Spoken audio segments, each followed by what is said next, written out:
Hello everyone. বুকিংটা তো নিয়ে নিলাম, কিন্তু বাড়ি আসার সময় যে এতটা প্রবলেমে পড়তে হবে বুঝতে পারিনি।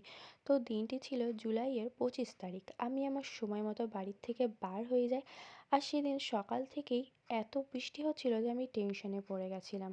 তো সেদিন ব্রাইট মেহেন্দির সঙ্গে কিছু পার্টি মেহেন্দির বুকিং ছিল, তাই আমি আমার স্টুডেন্টকে সাথে নিয়ে গেছিলাম। যাই হোক, আমরা অটোতে উঠে গেলেও টাইম মতো বাসটা পাচ্ছিলাম না।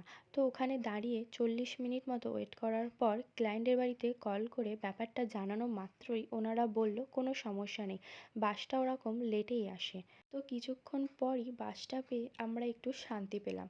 মাঝ রাস্তায় গিয়ে আবার বৃষ্টি শুরু হয়ে যায়। আজ কোনোভাবেই বৃষ্টিটা থামার নাম নিচ্ছিল না। আর আজকের লোকেশনটা তো বলাই হয়নি, আজকের লোকেশন ছিল লস্করহাটি। তো এই পাথরঘাটা বাজারে দাঁড়িয়ে টোটোওয়ালার জন্যে ওয়েট করছিলাম। অবশেষে আমি আমার ক্লায়েন্টের বাড়িতে চলে এসেছি। আর যাওয়া মাত্রই ওনারা আমাদেরকে কিছু খেতে দেয়।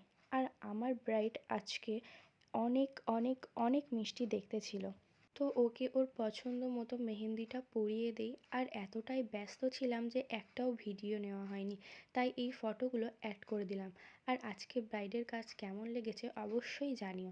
তো তারপর ওনারা আমাদের আবার খেতে দেয়। আর আমার স্টুডেন্ট 3জনকে পার্টি মেহেন্দি পরিয়েছিল, ওর কাজগুলো আমার কাছে নেই। আর এই যে ইনি আমার কাছে মেহেন্দি পরার জন্য বায়না করেছে, তাই আমি আর না বলতে পারলাম না, মেহেন্দিটা পরিয়ে দিই। ওনার তো ডিজাইনটা খুব পছন্দ হয়েছে। তারপর এনার ব্যাক সাইডটা কমপ্লিট করে আজকের কাজটা শেষ করলাম। এবার আসল প্রবলেম শুরু হয় বাড়ি আসা নিয়ে। রাত তখন 11টা 10। এই রাস্তায় তখন কোনো গাড়ি পাওয়া যায় না, অপশান ছিল ক্যাব।